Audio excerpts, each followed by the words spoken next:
Hi friends, welcome to Shibi உலகம். இன்றைக்கி சிர்வினோட 3rd birthday. அதை செலிப்ரேட் பண்ணுற விதமாக நம்ம அணக்கரையில் உள்ள ஒரு மெர்சி ஹோமுக்கு போகிறோம். அந்த ஹோமில் வந்து மாற்றுத்திறனாளிகள் ஒரு 170 பேர் இருக்காங்க. அவங்களுக்கு மதிய சாப்பாடு வந்து நம்ம கொடுக்குறதா சொல்லியிருக்கோம். நம்ம வந்து அவங்களுக்கு மதிய சாப்பாடுக்கான காசையும் கொடுத்துடலாம். ஆனால் நாங்கள் சாப்பாடாகவே வாங்கிட்டு போகிறோம். அவங்களுக்கு 1 o'clock சாப்பிட்ற டைம். ஸோ நம்ம ஒரு 12:30க்காக அங்கே போய் ரீச் ஆகிட்டோம்னா கொஞ்சம் நேரம் அவங்க கூட டைம் ஸ்பெண்ட் பண்ணலாம். நாங்கள் வீட்டிலேருந்து ஒரு 10:30க்கு எல்லாமே கிளம்பிட்டோம். கொஞ்சம் சீக்கிரமாக போனால் கூட நல்லது தான் அப்படின்ட்டு. நம்ம நேரத்துக்கு நம்ம போன ஆட்டோ வந்து பிரேக் டவுன் ஆயிடுச்சு. ஸோ அவங்க வழியில் வந்த ஒரு ஆட்டோ கிட்ட பேசி நம்மளை திரும்பவும் ஏற்றி விட்டுட்டாங்க.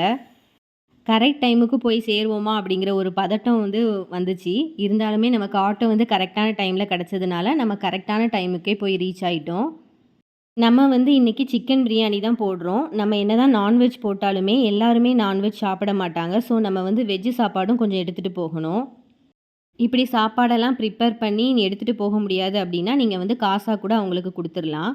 நமக்கு வந்து இன்னொரு ஆட்டோ கிடச்சிடுச்சு. ரொம்ப சந்தோஷமாக போச்சுது. நம்ம போகிற இடம் எல்லாமே இப்படி தான் பொட்டல் காடாகவே கிடைக்கும். எங்கள் ஊர் சைடு வந்து நிறைய இந்த மாதிரி பொட்டல் ஏரியா தான் நிறைய இருக்கும். இடையில கொஞ்சம் மழை பெஞ்சதுனால எல்லாமே கொஞ்சம் க்ரீனிஷாக இருக்குது. இது மே மாதம்லாம் போய் பார்த்திங்கன்னா எல்லாம் காஞ்ச கருவாடாகவே இருக்கும். நம்ம இப்போ வந்து அணக்கரை பக்கத்தில் வந்துட்டோம். இதுதான் அந்த நான் சொன்ன மெர்சி ஹோம். இந்த மெர்சி ஹோம் வந்து சிஸ்டர்ஸ்னால் நடத்தப்படுது. இங்கே ஒரு 10 சிஸ்டர்ஸ் இருக்காங்க. அந்த சிஸ்டர்ஸ் அங்கே வேலை பார்க்குறவங்க எல்லாரையுமே சேர்த்து மொத்தமாக 170 பேர் இருக்கிறாங்க. நம்ம கரெக்டாக 12:45 போல் தான் வந்தோம். ஸோ நம்ம சாப்பாடெல்லாம் இறக்கி வச்சு அவங்களோட பாத்திரத்தில் எல்லாத்தையும் ட்ரான்ஸ்ஃபர் பண்ணிக்கிட்டாங்க. அதுக்கப்புறமா நம்ம சிஸ்டர்கிட்ட போய் சொல்லணும் நம்ம வந்திருக்கோம் அப்படின்ட்டு. அவங்களுக்கு 1 o'clock தான் சாப்பிட்ற டைம். எல்லாருக்குமே ரூம் ஃபெசிலிட்டி இருக்குது. ரூமுக்குள்ளே ரொம்ப ஹீட்டாக இருக்கிறதுனால எல்லோரும் இந்த மாதிரி வராண்டாவில் படுத்துருக்காங்க. 1 o'clock ஒரு பெல் அடிப்பாங்க. அப்போ எல்லாருமே சாப்பிட்றதுக்கு ரெடியாக வந்துடுவாங்க. நம்ம சாப்பாடு எடுத்துகிட்டு போனோம்ல அந்த பாத்திரத்தெல்லாம் அங்கேயே நமக்கு லைட்டாக கழுவி கொடுத்துட்டாங்க.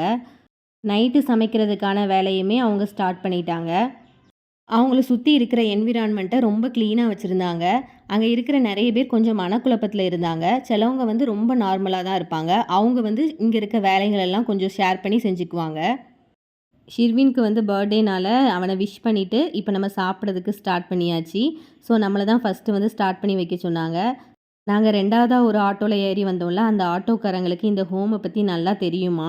அவங்க அடிக்கடி இந்த ஹோமுக்கு வந்து சமைச்சு கொடுப்பாங்களாம். ஸோ அவங்களுக்கு எல்லாமே நல்லா தெரிஞ்சதுனால அவங்க தான் எங்களை கைட் பண்ணாங்க. ஏன்னா எங்களுக்கு இதுதான் ஃபஸ்ட் டைம். ஸோ அவங்களுக்கு எல்லாமே பரிமாறுறதுக்கு எல்லாத்தையும் எடுத்து வைக்கிறதுக்கு எல்லாமே ஹெல்ப் பண்ணாங்க. ஸோ எங்களுக்கு ரொம்ப ஈஸியாக இருந்துச்சு.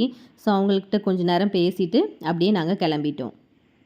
இதுதான் நம்மளோட பர்த்டே பாய். ஒரு 3 மணிக்கெல்லாம் நம்ம வீட்டுக்கு வந்து சேர்ந்துட்டோம். இனிமேல் ஈவினிங் வந்து கேக் கட்டிங் பண்ண போகிறோம். ஸோ அதுக்காக கொஞ்சம் வீட்டை டெக்கரேட் பண்ண போகிறோம். அதாவது ரொம்ப பெருசாக நினச்சிடாங்க. பலூனை மட்டும் அங்கங்கே ஒட்டி வைக்க போகிறோம். அதுதான் எங்களோட டெக்கரேஷன். ஸோ பலூனெல்லாம் வாங்கிட்டு வந்து மேலே ஒட்டி வைக்கலான்னு ஆசைப்பட்டோம். பட் எங்களுக்கு ஹைட்டு பத்தலை. எங்களால் ஒட்டி வைக்க முடியல. ஸோ எல்லா பலூனையும் அப்படியே கீழேயே போட்டுட்டோம்.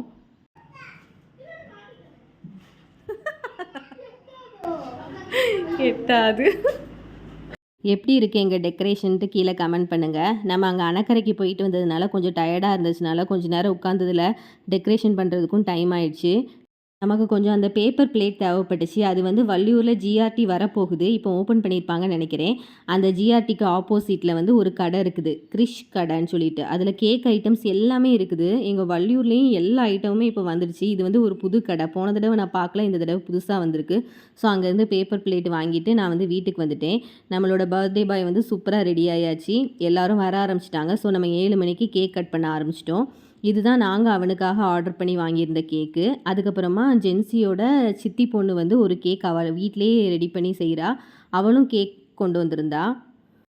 ஸோ 2 கேக்கையும் ஒரே நேரத்தில் வச்சு எங்கள் சிர்வின் தம்பி வந்து 2 கேக்கையுமே கட் பண்ணிட்டான். பட் அவன் கேக் சாப்பிடல. ஆனால் நாங்கள் எல்லாருமே நல்லா கேக் சாப்பிட்டோம்.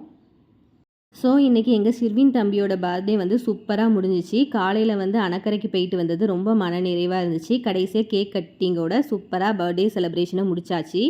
ஷிர்வினோட பர்த்டே March 28 முடிஞ்சிடுச்சு. நான் கொஞ்சம் வீடியோ வந்து டிலேவாக தான் போஸ்ட் பண்ணுறேன். ஸோ ஷிர்வினுக்கு உங்களோட பர்த்டே விஷஸையும் பிளெஸ்ஸிங்ஸையும் கீழே கமெண்டில் சொல்லுங்கள். உங்களுக்கு இந்த வீடியோ பிடிச்சிருந்துச்சுன்னா லைக் பண்ணிக்கோங்க. Bye bye friends.